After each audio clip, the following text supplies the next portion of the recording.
प्यारे दोस्तों, आज की कहानी बहुत ही अजीबोगरीब है, जिसे सुनकर आपको बहुत ही मजा आएगा और आपको बहुत कुछ सीखने के लिए भी मिलेगा। कैसे एक ठठेरा, जिसे उर्दू में कलीग कहते हैं, उसके निकम्मा बेटे की शादी बादशाह के चांद जैसी खूबसूरत शहजादी बेटी से कैसे हो गई, और फिर किस तरह से उस गरीब कलीग यानी ठट्ठे के बेटे को और बादशाह की चांद जैसी खूबसूरत शहजादी को एक उड़ने वाले घोड़े ने अपने पीठ पर बिठाकर जंगल में ले जाकर छोड़ दिया। आखिर बादशाह ने अपनी बेटी को इस तरह की सजा क्यों दी? इस अनोखी कहानी को सुनने के लिए वीडियो को आखिर तक देखिएगा दोस्तों। सच में कहानी बहुत ही सबक सिखाने वाली और मज़ेदार है। मैं दावे से कहता हूँ, आप सुनेंगे तो आपको बहुत ही मज़ा आएगा। तो चलिए अब शुरू करते हैं प्यारे दोस्तों। किसी मुल्क का एक बादशाह हुआ करता था, बहुत नेक और बहुत अच्छा।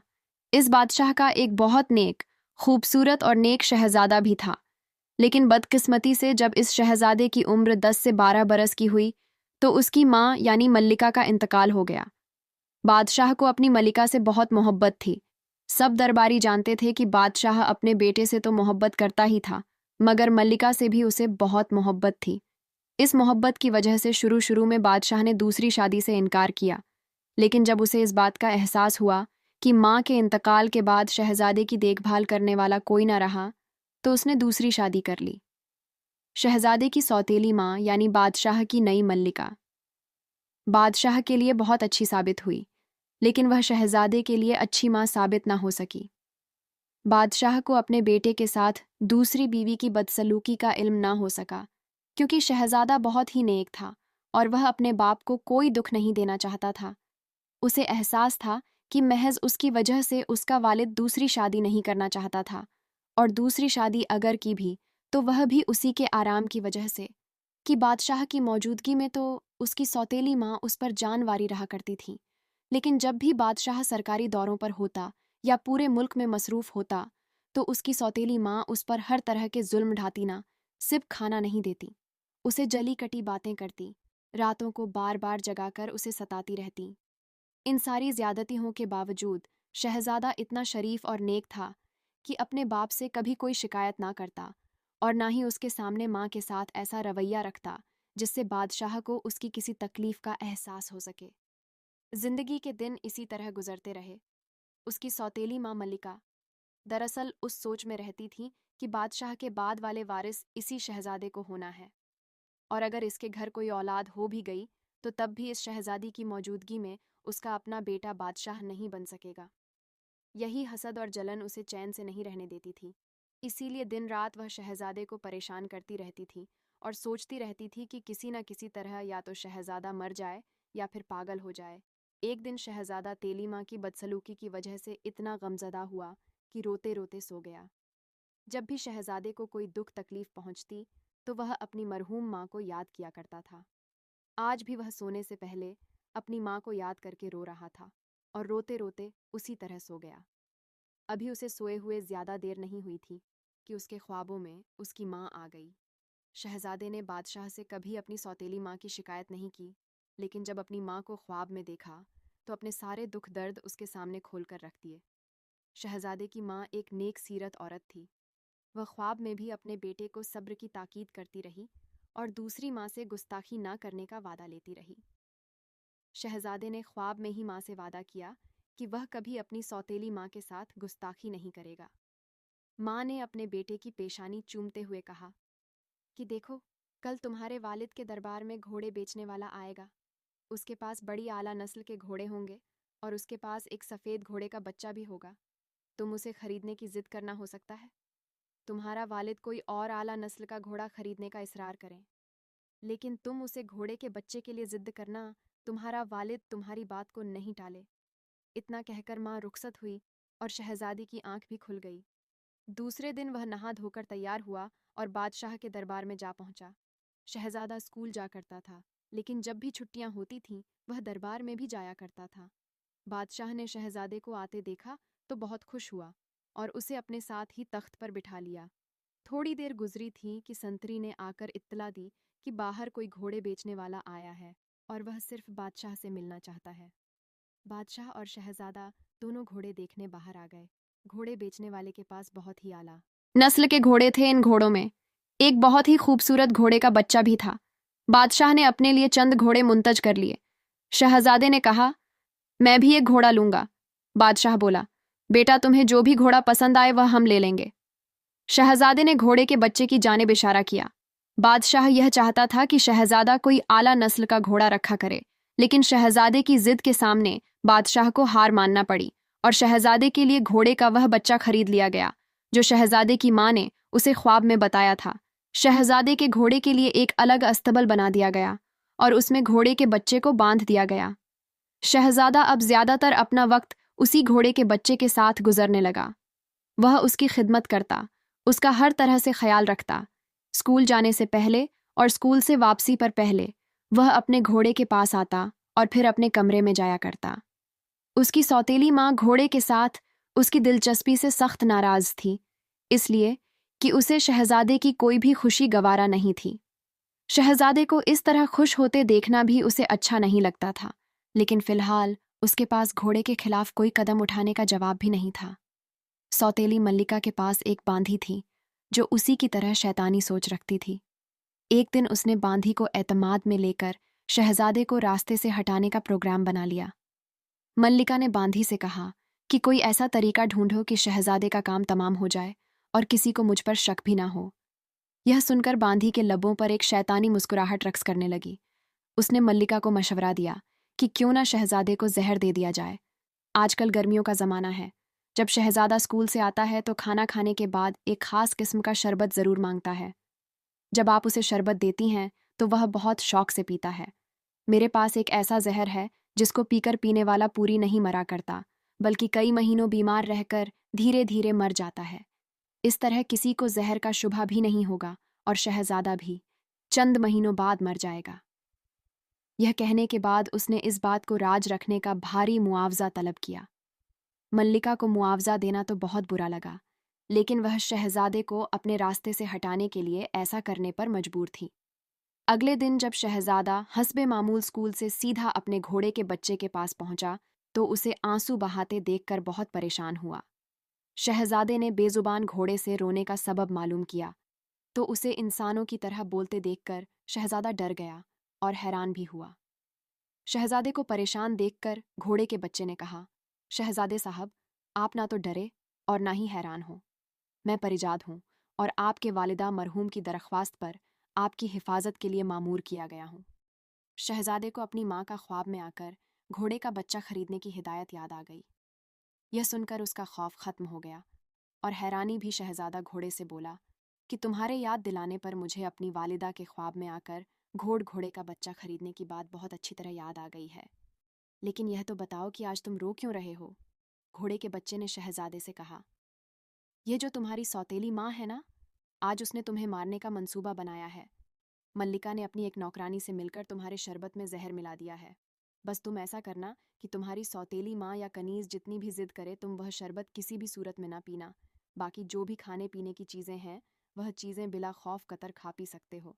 बस इसी गम में मुझे रोना आ रहा था कि माँ होते हुए भी वह आखिर तुमसे इतनी नफरत क्यों करती है। तुम्हारे वालिद भी इससे इतनी मोहब्बत करते हैं कि अगर तुम उनको यह सारे हालात बता भी दो तो बादशाह कभी तुम्हारी बात का यकीन नहीं करेगा। इसलिए तुम फिलहाल हालात अच्छे होने का इंतज़ार करो और वक्त का इंतज़ार करो। ज़्यादा सारी कहानी सुनकर मुतमिन हो गया और हस्बे मामूल स्कूल बैग अपने कमरे में रखकर अपना लिबास तब्दील करके जब खाने की मेज़ पर पहुंचा तो खिलाफ मामूल अपनी सौतेली माँ को अपने करीब पाया। अगर घोड़े के बच्चे परिजाद ने शहजादे को सारी हकीकत ना बताई होती तो वह यकीनन हैरान रह जाता। सौतेली माँ ने बहुत प्यार से उसे खाना पेश किया और साथ ही साथ मोहब्बत भरी बातें भी की। खाने से फारिग होकर शहजादे का मामूल था कि वह एक ख़ास शरबत ज़रूर पीता था। उसकी सौतेली माँ ने जब उसे वह शरबत पेश किया तो उसने वह पीने से इनकार कर दिया और दिल न चाहने का बहाना बनाकर अपने कमरे की जानिब चल दिया। उसकी सौतेली माँ ने कमरे में आकर भी बहुत इसरार किया, लेकिन शहजादा राज़ी ना हुआ। सौतेली माँ का इस बात पर हैरान भी थी और परेशान भी। उसने अपनी खास बांधी को बुलाकर सारा हाल उसके सामने रखा। बा ने कहा कि कल ऐसा सालन में जहर मिला देंगे, फिर देखेंगे वह कैसे बचेगा। बांदी की बात सुनकर मल्लिका की आंखें चमकने लगीं। अगले दिन जब शहजादा स्कूल से वापस आया तो हसबे मामूल वह अपने घोड़े के बच्चे के पास गया। आज भी उसे रोते हुए पाया तो रोने का सबब दरियाफ्त किया। घोड़े के बच्चे ने उसे बताया कि आज तेरी सौतेली माँ ने खाने में ही जहर मिला दिया है, बाकी किसी चीज में जहर नहीं है। आज एक नई बात यह भी हुई है कि माँ ने तेरे लिए शरबत के बजाय लस्सी का इंतजाम किया है। तुम दस्तरखान पर रखी हर चीज खा सकते हो, लेकिन सालन भूल कर भी ना छकना। उधर घोड़े का बच्चा उसे यह बातें बता रहा था और उधर बांधी दूर खड़ी यह तमाशा देख रही थी। दूर से वह कोई बात तो ना सुन सकी, लेकिन शहजादे को सर हिलाते और घोड़े के बच्चे से खुसर फुसर करते देखकर बांधी बहुत हैरान हुई। उधर शहजादा अपना लिबास बदलकर खाने की मेज पर जा पहुंचा और अपनी सौतेली माँ को अपने करीब मौजूद पाया। इसलिए 2 घूंट पानी पीने के बाद रोटी का निवाला तोड़कर मुंह में रखा और लस्सी का गिलास मुंह को लगाया तो माँ ने बड़े प्यार से सालन की प्लेट उसकी जानिब सरका हुए कहा, देखो, आज तो यह सालन खुद मैंने अपने हाथों से तैयार किया है। तुमको मालूम है कि मल्लिका का यह काम नहीं होता, लेकिन आज मुझे ख्याल आया कि मैं सिर्फ मल्लिका ही नहीं, तुम्हारी माँ भी हूं, तो क्यों ना खुद तुम्हारे लिए सालन बनाऊं।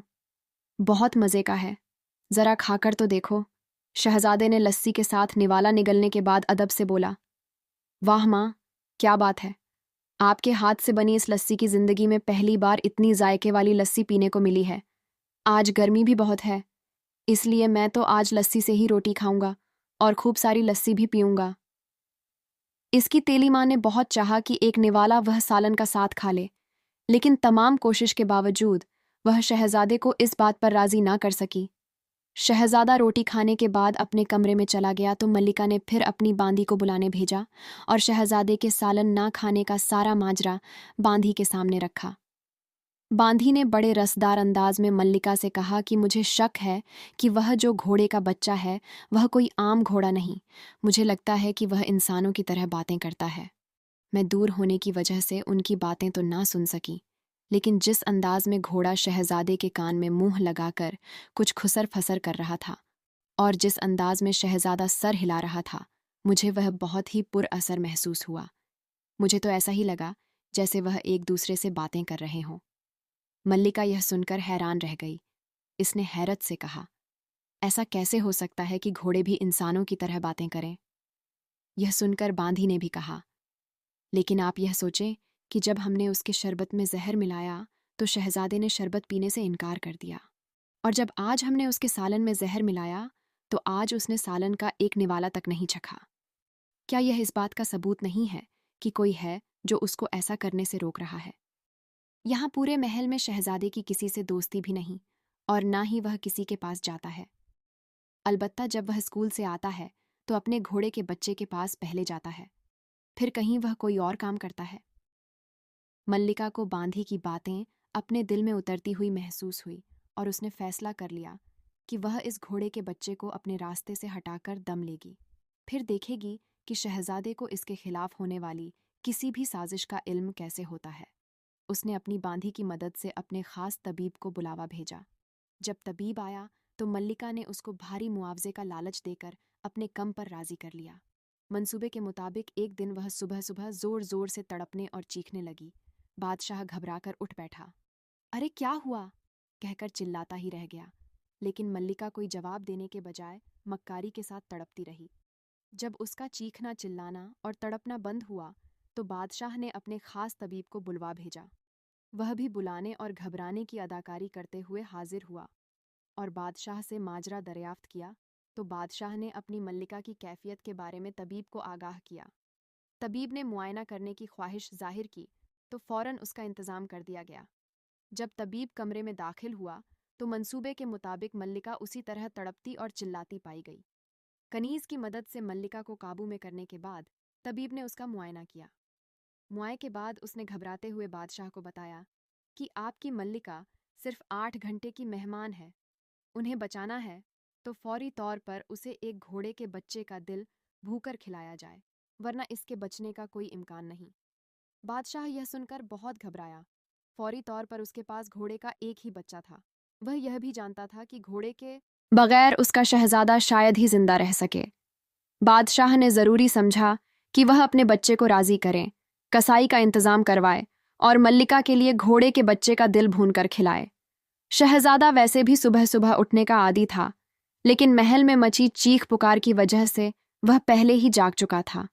उसे महल में होने वाली साजिशों का इल्म पहले ही घोड़े के बच्चे से हो चुका था, क्योंकि वह जानता था कि उसका बाप उस सौतेली माँ से बहुत ज्यादा मोहब्बत करता है। इसलिए ना तो उसके बताने से वह उसकी बातों पर यकीन करेगा, और ना उसकी मरहूम माँ की तरबियत ऐसी थी कि जिसने बड़ों का एहतराम ना करने की हिदायत दी हो। ख्वाब में भी उसकी माँ ने यही ताकीद की थी कि वह वक्त और हालात का इंतजार करे। घोड़े के बच्चे ने भी उसे सारी सूरतें हाल बता दी थीं और समझा दिया था कि उसे क्या करना है, इसलिए वह ज़हनी तौर पर हर बात के लिए तैयार था। बादशाह अपने शहजादे के पास आया और मल्लिका की बीमारी और घोड़े का दिल भूनकर खिलाने की बात की। शहजादे ने तमाम हकीकत मालूम होने के बावजूद इस बात को जाहिर नहीं होने दिया कि वह सब जानता है।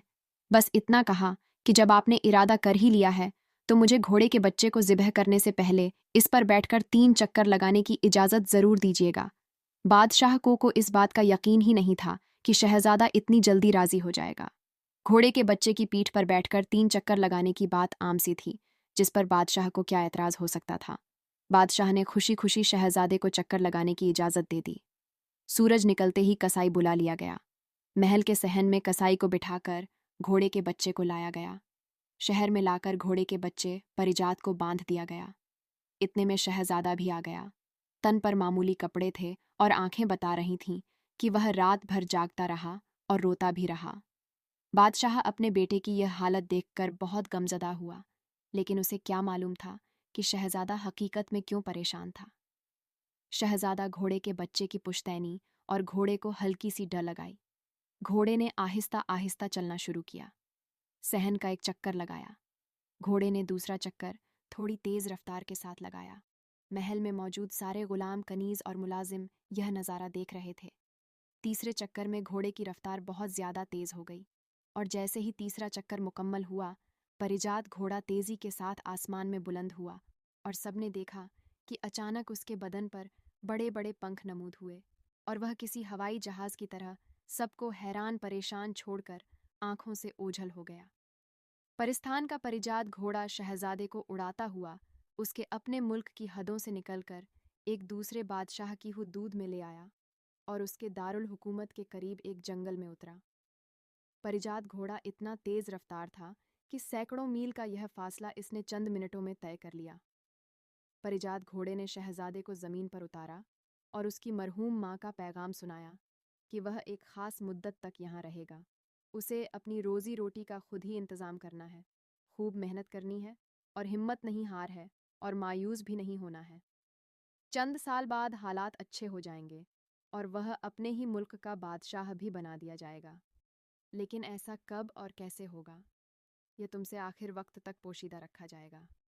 इसके बाद परिजात घोड़े ने उससे इजाज़त चाही और चलते चलते उसने अपनी पूंछ का बाल तोड़कर शहजादे को दे दिया और कहा कि वह जब भी इसे रगड़े वह इसकी मदद को ज़रूर हाजिर हो जाएगा, लेकिन इस बात का ख्याल रखना कि जिस काम के लिए उसे बुलाया जाए वह ऐसा काम हो जो वह खुद किसी भी हाल में ना कर सकता हो। यह कहकर परिजात घोड़ा शहजादे को छोड़कर गायब हो गया। शहजादा जानता था कि वह बहुत खूबसूरत है और कम उम्र भी, इसलिए वह जब शहर में दाखिल होगा तो लोग खामखा इसकी जानिब तवज्जो होंगे। इसलिए इसने अपने कपड़ों पर खूब धूल मिट्टी डाली और हाथ मुंह भी खूब धूल धूल कर लिए। शहर यहाँ से बहुत दूर नहीं था, वक्त भी दोपहर से पहले का था, इसलिए उसे उम्मीद थी कि कोई ना कोई काम धंधा मिल जाएगा और हो सकता है कोई रहने का ठिकाना भी मिल जाए। चुनांचे जब वह शहर में दाखिल हुआ तो उसने बाजार में एक बहुत बड़ी सी दुकान देखी जिस पर शाही कारीगर लिखा हुआ था। वह अपने ज़माने के कारीगरों के ठाट बांट से अच्छी तरह वाकिफ था, क्योंकि वह खुद भी बादशाह का बेटा था। उसे मालूम था कि शहर में कारीगरों की बड़ी आमदनी होती है। आम आदमी तो आम आदमी, बादशाह तक इनके बड़े कद्रदान हुआ करते हैं। यह कारीगर इस मुल्क के बादशाह का शाही कारीगर था। यह भी इत्तेफाक था कि कारीगर को एक कम उम्र नौजवान की ज़रूरत थी, इसलिए कि बड़ी उम्र के मर्दों को महल में जाने की इजाज़त नहीं होती थी। यह वह ज़माना था जब शहजादी हिजाब हाँ हुआ करती थी। उनको भी इस बात की इजाज़त नहीं हुआ करती थी कि वह गैर और बड़ी उम्र के मर्दों के सामने आए। दाखिल हुआ और मजदूरी करने की ख्वाहिश जाहिर की तो कारीगर बहुत खुश हुआ। उसने मजदूरी देने का तो वादा कर लिया, लेकिन कड़ी शर्त भी रख दी। एक शर्त तो यह थी कि वह 2 साल तक उसे सिर्फ 3 वक्त की रोटी खाने पीने और पहनने ओढ़ने के अलावा कुछ भी नहीं देगा। दूसरी शर्त यह थी कि तुम मेरे साथ ही रहोगे। शहजादे ने सोचा कि वह तो ठिकाना ढूंढने निकला था और अल्लाह ने मेरे लिए पहले ही जगह बनाकर रखी है। वह दिल में बहुत खुश हुआ, लेकिन कारीगर के सामने इसने किसी खुशी का आर नहीं किया और इसकी शरारत पर ऐसा तासीर दिया जैसे उसकी बातें मेरे दिल के साथ काबुल कर रहा है। वह महल जाने से पहले अपनी खूबसूरती छुपाने के लिए अपने मुंह पर खूब कालिख मल लिया करता था। जब वह पहली बार महल में दाखिल हुआ तो उसने महल के खूबसूरत बाग में 4 शहजाद को भी घूमते देखा। शहजादी ने जब एक कमसिन नौजवान को पहली मर्तबा महल में दाखिल होते और तांबे के बर्तन ले जाते देखा तो उन्हें बहुत हैरत हुई, इसलिए कि उन्हें मालूम था कि कलेक्टर के पास कोई कम उम्र नौजवान था ही नहीं। फिर कम उम्र नौजवान भी ऐसा जो अपने मुंह पर कालिख मलक आया हुआ था।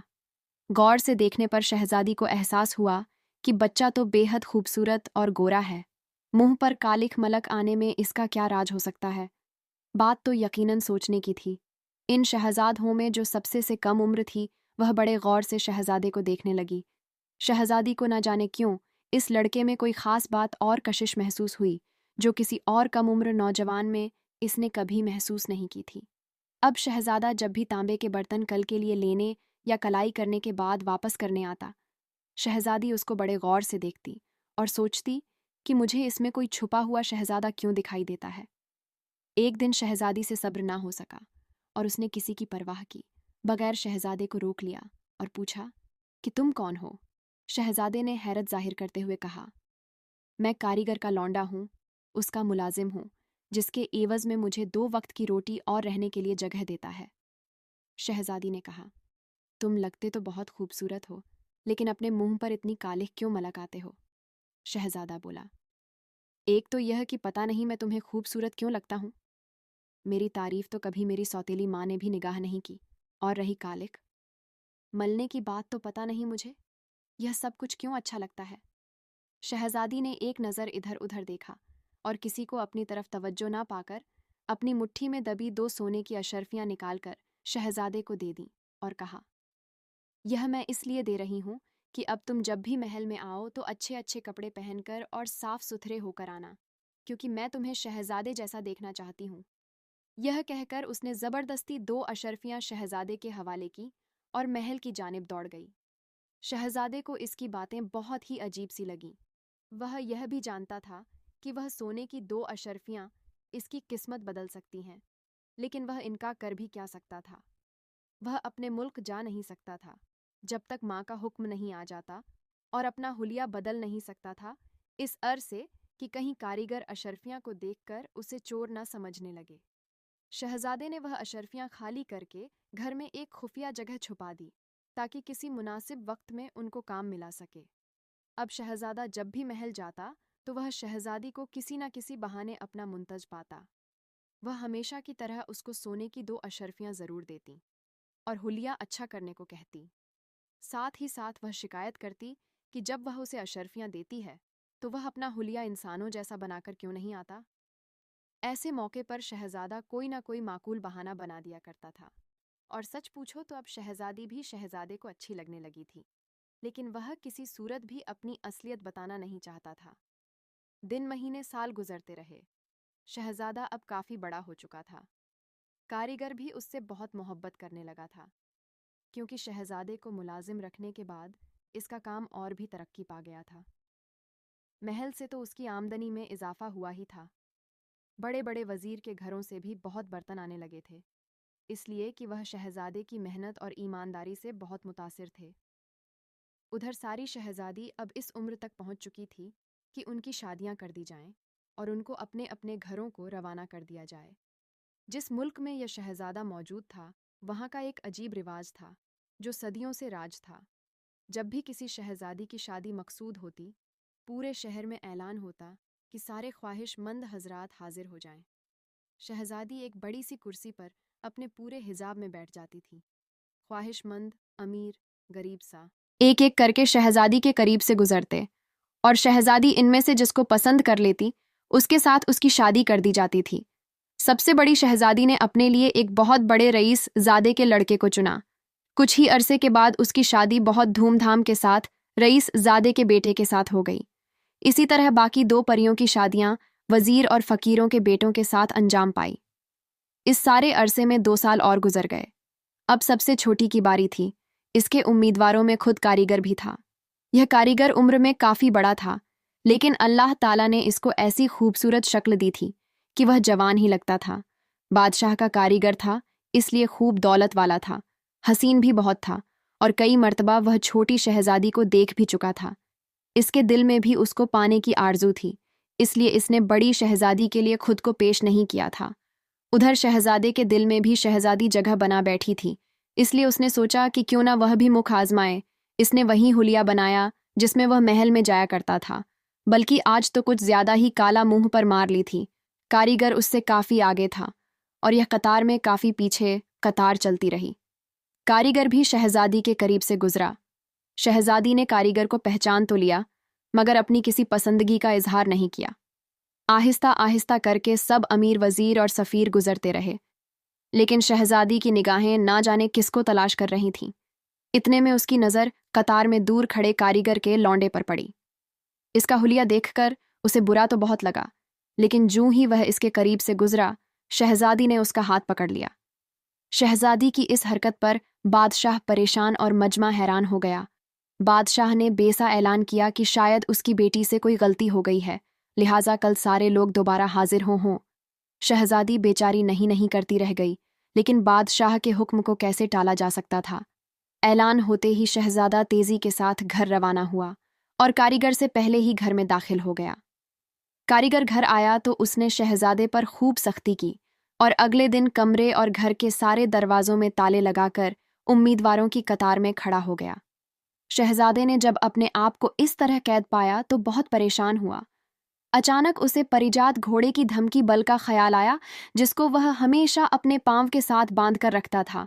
इसने फौरन वह बाल पांव से खोला और दीवार से रगड़ा तो परिजात घोड़ा पलक झपकते ही हाजिर हो गया। क्या हुक्म है? उसने सवाल किया।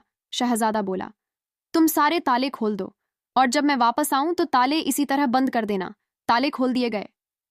शहजादे ने एक मर्तबा फिर वही हुलिया बदला और उम्मीदवारों की कतार में सबसे पीछे खड़ा हो गया।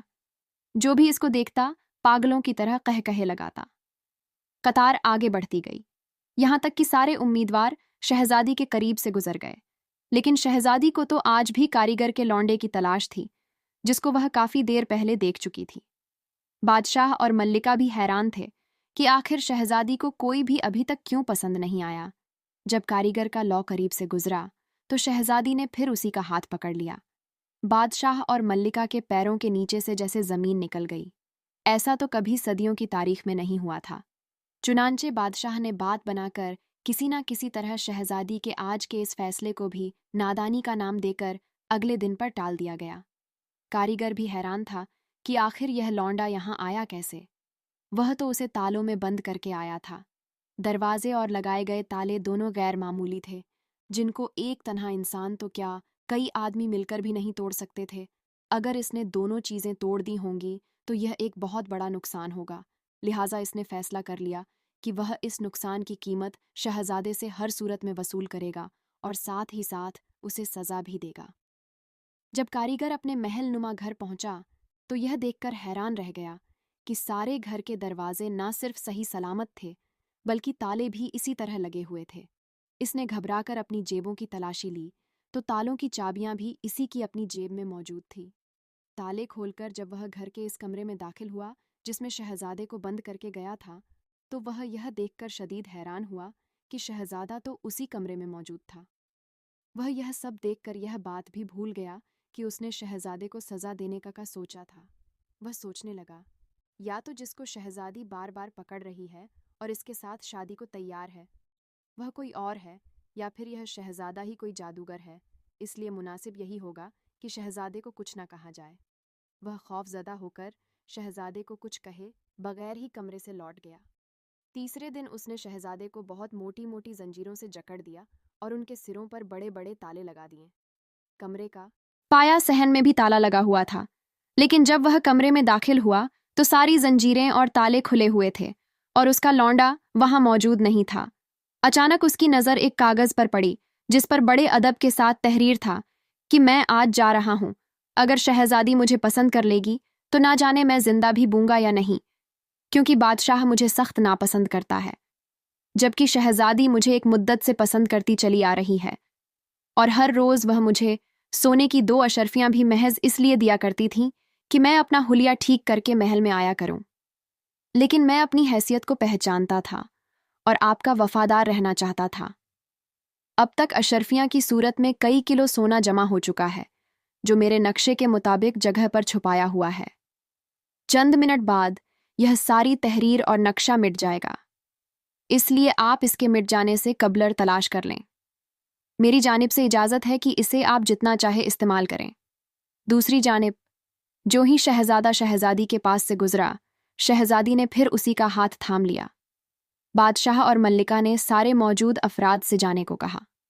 शहजादी और कारीगर के लौंडे को तन्हाई में ले जाकर शहजादी से कहा, क्या तुम जानती हो कि यह कौन है?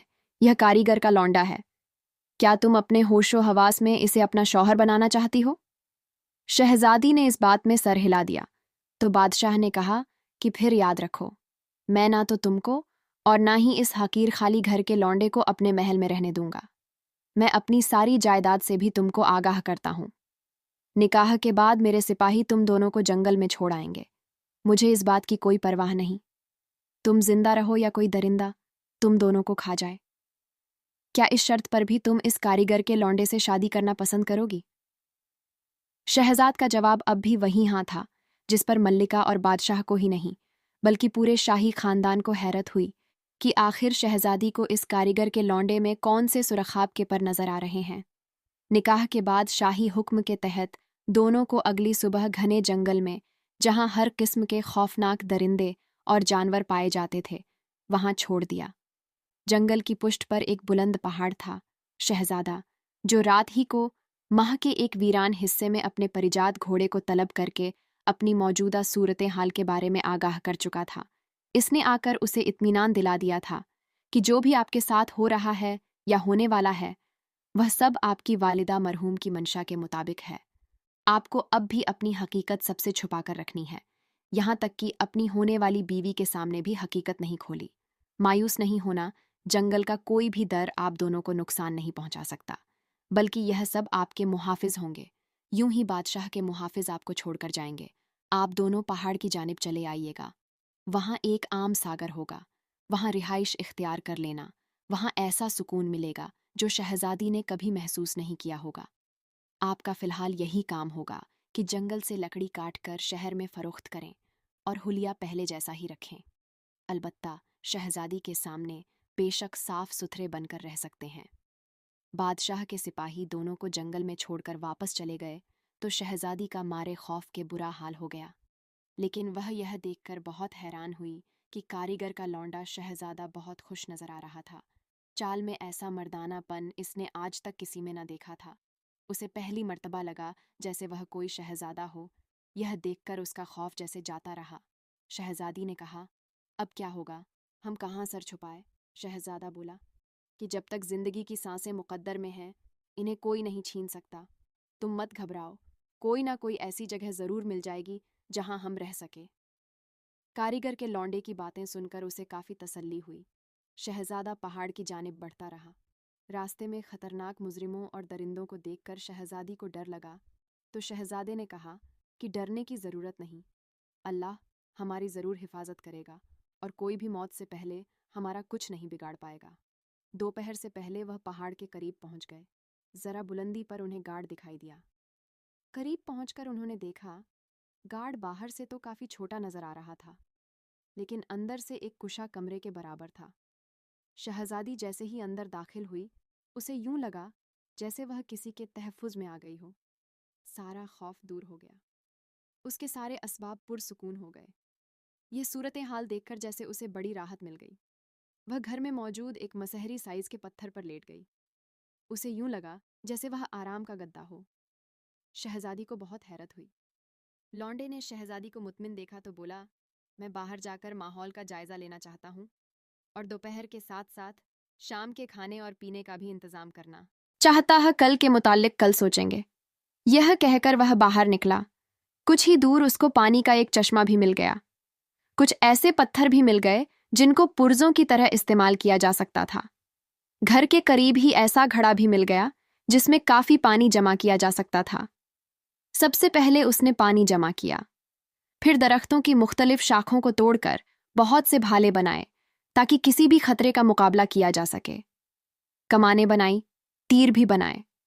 फिर तीर कमान के जरिए 4 बड़े परिंदों का शिकार किया और घर की जानिब वापस लौटा तो शहजादी को घर में मुतमिन पाकर बहुत खुश हुआ। दोनों ने मिलकर परिंदों को भूना और खाया, एक तो भूख और दूसरी जानिब। इस कदर कुदरती माहौल शहजादी को खाने में इतना लुत्फ आया जो महल के आले से आला पकवान खाकर भी नहीं आया था। दिन इसी तरह गुजरते रहे। शहजादा जंगल से लकड़ी काटकर जमा करता, उनको फरोख्त करने शहर जाता। जो रकम मिलती इनमें से ज़रूरत की खाने पीने और पहनने ओढ़ने की ज़रूरत सामान भी खरीद लाता और कुछ रकम बचा लेता। कुछ दिनों बाद इसके पास इतनी रकम जमा हो गई कि इसने गधा गाड़ी खरीद ली। गधा गाड़ी की वजह से उसे शहर आने जाने में आसानी हो गई और आमदनी में भी इजाफा हो गया। शहजादी अब जानवरों से मानूस हो गई थी। उसे हैरत थी कि जंगल के सारे दरिंदे और परिंदे इनको ना तो कुछ कहते थे और ना ही इनका रवैया गैर दोस्ताना था। शहजादी को ऐसा भी लगता था जैसे दिन रात वह इसकी और लौंडे की हिफाजत करते हैं। वह घर के आसपास और बुलंद दरख्तों पर सिपाहियों की तरह पहरा देते हुए महसूस होते थे। शहजादी को यकीन हो चुका था कि ऐसा सब कुछ कल घर के लौंडे की वजह से है। वह बहादुर, निडर, बेहद मेहनती इंसान है और शायद वह कोई शहजादा भी हो। इसका दिल तो यही कहता था। लेकिन वह जब भी अलीगढ़ के लौंडे से पूछती कि आखिर वह कौन है, तो वह जवाब में हमेशा यही कहता कि मैं अलीगढ़ का लौंडा हूं जिसको तुम 2 अशर्फियां दिया करती थी। एक दिन जब शहजादा शहर से लकड़ियां बेचकर वापस आया तो वह काफी फिक्रमंद लगा। शहजादी ने वजह मालूम की तो उसने कहा कि शहर में यह खबर गर्म थी कि तुम्हारे वालिद साहब किसी अजीब बीमारी का शिकार हो गए हैं और तबीब खास ने कहा है कि अगर इनको काले हिरण का दिल 1 हफ्ते तक लगातार नहीं खिलाया गया तो उनका जिंदा रहना मुमकिन नहीं रहेगा। कल तुम्हारे सारे बहनोई काले हिरण की तलाश में इस जंगल में आएंगे। इसीलिए मैंने ऐसा इंतजाम कर दिया है कि उन्हें घर का यह दाना दिखाई ना दे। तुम भी उनके जाने से पहले बाहर ना निकलना। शहजादी अपने वालिद की बीमारी का सुनकर बहुत परेशान हो गई। बाहर ना निकलने का वादा किया और साथ ही साथ अलीगढ़ के लौंडे शहजादे से कहा, क्या तुम मेरे वालिद के लिए काले हिरण का शिकार नहीं करोगे? शहजादा पहले तो खामोश रहा मगर फिर बोला, मैंने भी सोचा है कि मैं कुछ करूं, इसीलिए मैं सुबह सवेरे ही काले हिरण की तलाश में निकल जाऊंगा। तुम परेशान मत होना, मुझे रात भी हो सकती है। तुम दुआ करना कि मैं कामयाब हो जाऊं और यह भी दुआ करना कि बादशाह सलामत मेरे महल में जाने पर मुझसे खफा होकर मेरी जिंदगी के पीछे ना पड़ जाए, मगर मैं फिर भी जरूर जाऊंगा। शहजादी उसकी बातें सुनकर परेशान तो हुई क्योंकि बादशाह साफ साफ कह चुका था कि अव्वल तो तुम दोनों को जंगली जानवर ही नहीं छोड़ेंगे, लेकिन अगर तुम जिंदा बच भी गए तो कभी महल में वापस ना अगर ऐसा किया तो जल्लाद तुम्हारी गर्दन उड़ाकर रख देंगे। अगली सुबह शहजादा जंगल में बहुत दूर निकल गया। गधे को ऐसी जगह छुपाया जहां किसी की नजर ना पहुंच सके। जल्दी से पैर में बंधा हुआ घोड़े का बाल खोलकर उसे एक पत्थर पर रगड़ा तो परिजात घोड़ा हाजिर हो गया। शहजादे ने कहा, फौरी तौर पर एक बहुत ही बड़ा खेमा लगाया जाए और इस जंगल में जितने भी काले हिरण हैं वह इस खेमे में लाकर जमा कर दिए जाएं। कोई एक हिरण भी आसपास जंगल में नहीं रहना चाहिए। खेमे के इर्द गिर्द पहरेदार हो और साथ ही साथ एक बड़ा सा तख्त बिछाकर इस पर आम सी दरी सजा दी जाए। शहजादे का यह कहना था कि आनन फानन सारे काम हो गए। यह तमाम काम करके परिजात घोड़े ने इजाजत चाही। तीनों शहजाद के शौहर अपने अपने शाही सिपाहियों के साथ काले हिरण की तलाश में निकल खड़े हुए। दोपहर तक जंगल का एक एक कोना छान मारा, लेकिन जंगल में कोई काला हिरण मौजूद होता तो उन्हें मिलता।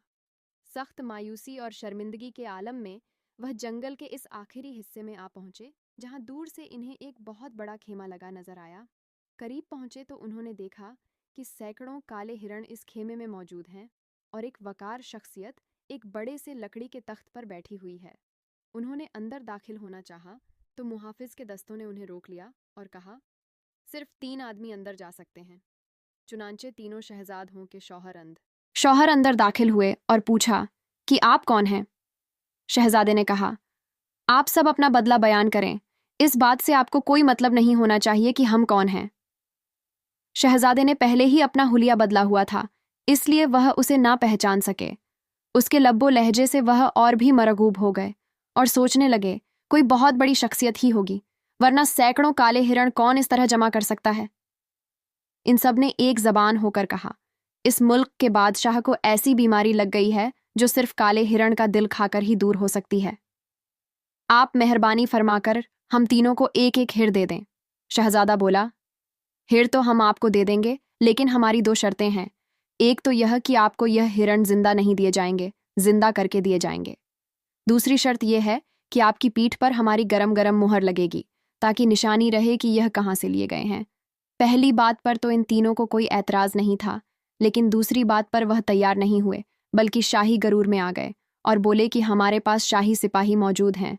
हम जबरदस्ती भी ऐसा कर सकते हैं, इसलिए कि यह बादशाह की जिंदगी का सवाल है। यह सुनकर शहजादे ने कहा, अगर यह बात है तो फिर तुम जबरदस्ती करके दिखाओ। तीनों शहजादे बाहर गए और जाकर उन्होंने सिपाहियों के सामने सारी सूरतें हाल रखीं।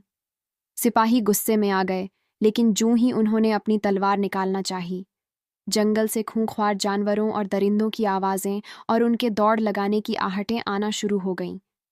तो वह सब के सब लरज गए। वह सब समझ गए कि तख्त पर बैठा हुआ जो भी शख्स है, कोई खास कुदरत और ताकत का मालिक, इसलिए वह इसकी शिकायत करने के लिए तैयार हो गए। शहजादे ने कहा, अब हिरन तो जरूर मिल जाएंगे, लेकिन पहले मोहरे सिर्फ तुम तीनों को ही लगती। अब तुम्हारे सारे मुसाफिरों को भी लगेगी तो हिरन दिए जाएंगे। इनके पास शहजादे की बात मानने के अलावा कोई दूसरा रास्ता ही नहीं था। चुनांचे उन सबको मोहर लगा देने के बाद ज़िबह किए हुए हिरण उनके हवाले कर दिए गए और वह सब यूं ही निगाहों से ओझल हुए। शहजादे ने परिजात घोड़े का बाल रगड़ा, घोड़े के हाजिर होने पर हुक्म दिया कि यह सब खेमे और हिरण वापस अपनी अपनी जगह पहुंचा दिए जाएं, सिवाय 4 हिरणों के। इनको मेरी गधा गाड़ी में रख दिया जाए। आन की आन में सारा मैदान साफ हो गया। शहजादे ने अपना वही हुलिया बना लिया जो अलीगढ़ के लौंडे का हुआ करता था। गधा गाड़ी पर बैठा और जिंदा 4 हिरणों को लेकर बादशाह के महल की जानिब चल पड़ा। गुर्जर का इस घर के करीब थी जहां शहजादी छुपी थी। गाढ़ के दहाने को छुपाने के लिए बनाई गई और दीवार की ओट से शहजादी ने अपने बहनोई को ज़िबह-शुदा काले हिरण ले जाते हुए देख लिया था। उसकी निगाहें अलीगढ़ के लौंडे को बड़ी शिद्दत से ढूंढ रही थीं। इतने में उसे दूर से गधा गाड़ी आती हुई नजर आई। वह यह देखकर हैरान रह गई कि गाड़ी में 4 काले और निहायत तंदुरुस्त हिरण बंधे हुए थे।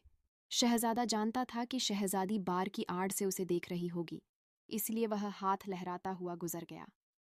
सूरज गुरूब होने से पहले वह महल तक अमानत पहुंचाकर वापस आना चाहता था, इसलिए उसने रुकना मुनासिब ना समझा।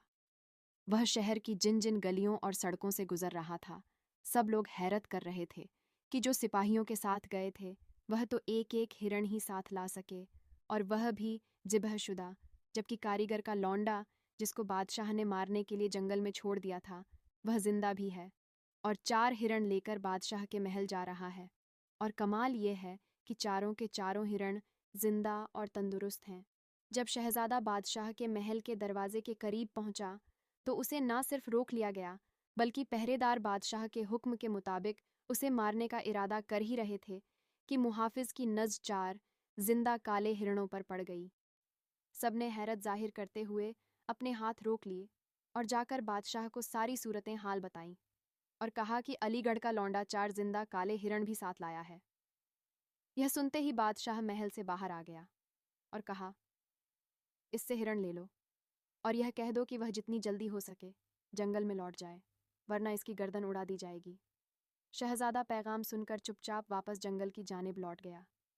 शहजादी जो सुबह से इसके इंतजार में थी, वह झट इसके लिए खाना और पानी लेकर आई और पूछा कि मेरे अब्बा जान बादशाह खुश हुए कि नहीं। शहजादे ने एक लंबी सांस खींचकर सारी सूरतें हाल सामने रख दीं और कहा, शुक्र करो, मैं जिंदा सलामत वापस आ गया। शहजादी को यह सुनकर बहुत अफसोस हुआ। जिंदगी हस्बे मामूल गुजरती रही। शहजादी को महल से निकाल दिए जाने का गम जरूर था, लेकिन वह हैरान थी कि जिस सुकून के साथ वह यहाँ जंगल में जिंदगी गुजार रही थी और जिस सुकून के साथ उसे भरपूर नींद आ रही थी, वह आराम, सुकून और इत्मीनान महल में कभी मयस्सर क्यों ना आया उसे। अब यह भी यकीन आने लगा था कि जिसको वह कोई शहजादा समझती थी, वह वाकई अलीगढ़ का लौंडा ही है। लेकिन इसमें ज़रूर कोई ऐसी बात है जिसकी वजह से इसकी ज़िंदगी बहुत ही हसीन हो गई है। अब तो वह यह भी सोचती थी कि अगर वह दोबारा महल में बुलाई गई तो शायद वह वहां एक दिन भी ना रह सके। यह हसीन कुदरती माहौल, यह चरित्र परिंदे, यहाँ तक कि यहाँ के मुजरिम और दरिंदे तक, सब के सब उसे अपने दोस्त ही लगने लगे थे।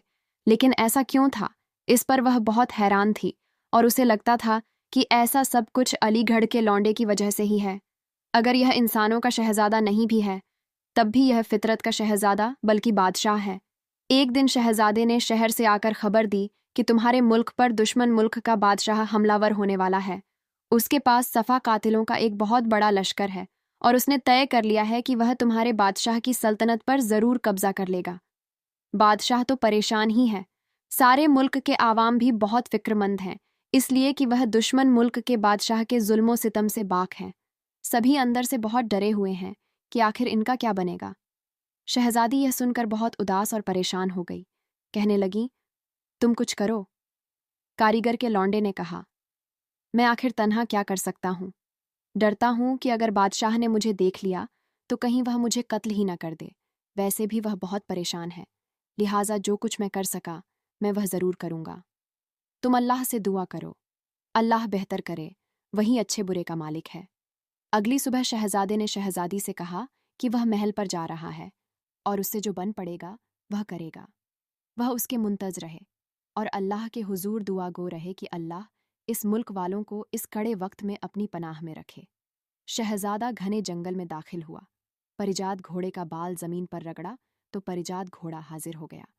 शहजादे ने कहा, इसके लिए खूबसूरत लेकिन जंग लिबास मुहैया किया जाए और एक हवा में उड़ने वाला तेज़ रफ्तार घोड़ा हाजिर किया जाए और एक बाल से भी बारीक तेज़ तलवार का इंतज़ाम भी किया जाए। पलक झपकते ही सारी चीज़ें हाजिर हो गईं। शहजादे ने जंगी लिबास पहन किया, तलवार हाथ में पकड़ी और घोड़े पर सवार होकर ज्यों ही घोड़े को ढलगाई, घोड़ा हवा में उड़ता हुआ महल की जानिब रवाना हो गया। उधर जंग का मैदान सज चुका था और जालिम बादशाह की फौज हरकत में आ चुकी थी। कुछ ही अरसे में फौजियों के पांव उखड़ चुके थे।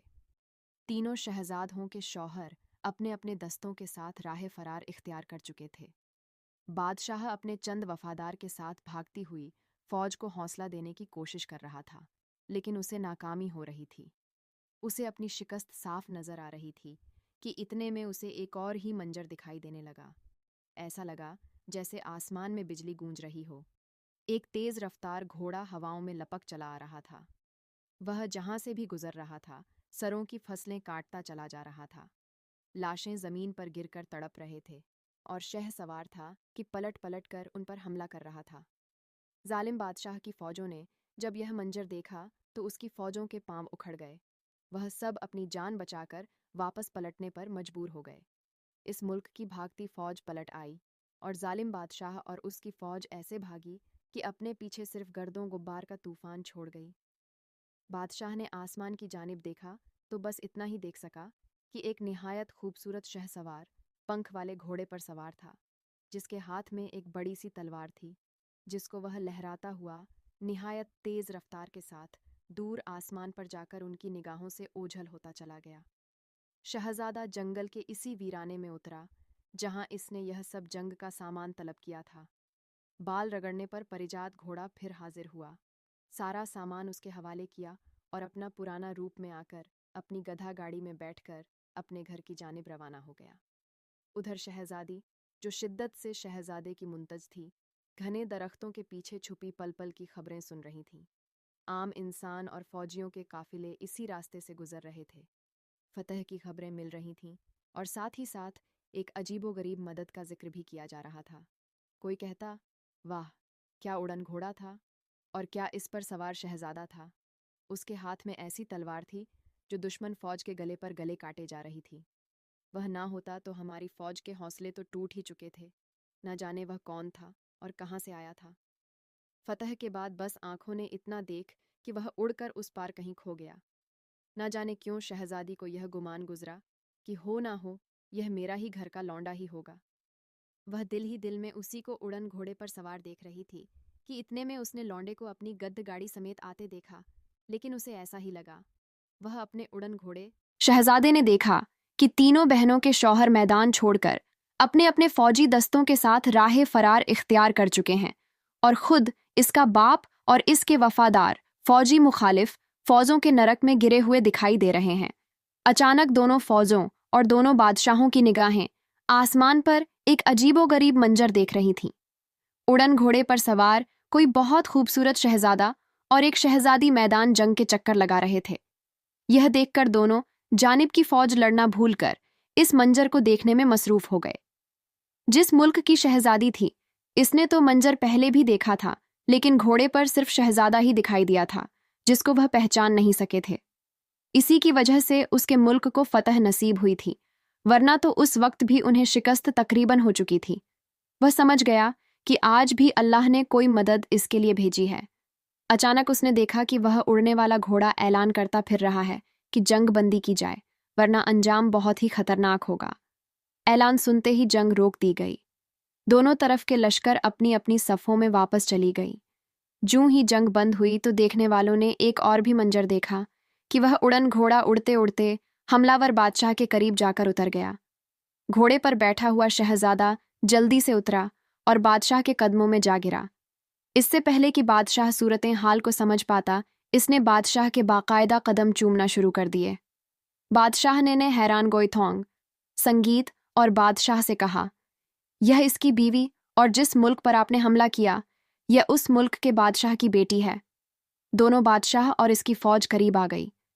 बादशाह ने अपनी बेटी और दामाद को पहचान लिया और परेशान हो गया कि अब क्या होगा। शहजादे ने आगे बढ़कर इसकी भी कदमबोसी की और कहा, जो कुछ भी हुआ इसमें आपका कोई कसूर नहीं था और अपनी हकीकत आपको नहीं बता सकता था। जंग खत्म हो गई। फौजियों ने वापसी का इरादा किया तो शहजादे ने शहजादी का हाथ पकड़कर साथ ले जाना चाहा। शहजादे के बाप ने बेटे का हाथ पकड़कर कहा, इस मुल्क की शहजादी को वह साथ नहीं ले जा सकता। शहजादा बहुत परेशान हो गया। शहजादी की आंखों में भी आंसू भर आए और शहजादी का बाप भी हो गया। अब यह सब हैरान और परेशान खड़े थे कि शहजादे के बाप ने ऐलान किया, शादियां और रुखसती यहाँ, और वह भी बादशाहों के बेटों और बेटियों की ऐसे नहीं हुआ करती। हम अगले हफ्ते बड़ी शानो शौकत के साथ बारात लेकर आएंगे।